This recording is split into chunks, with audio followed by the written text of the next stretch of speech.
Hello and welcome to Motobit. In this video, we'll show you how to set up the Motobit app for Android for the first time. These steps include the following 4 points: registration, location permission, battery optimization, and notifications. So, let's get started. First, you need to sign into Motobit. Registration is important to ensure the secure use of the app and takes only a few seconds. Now you're in the map view. Confirm the location permission.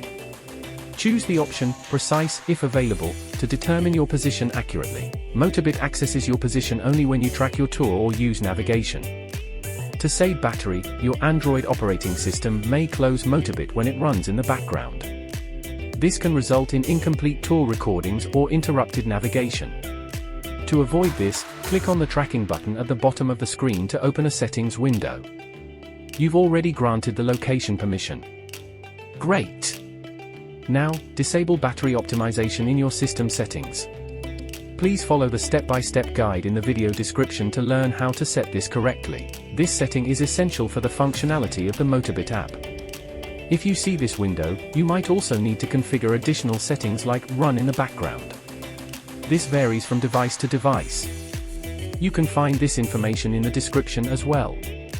As the last step, enable notifications to keep the alerts that Motobit can provide active. Perfect, that's it.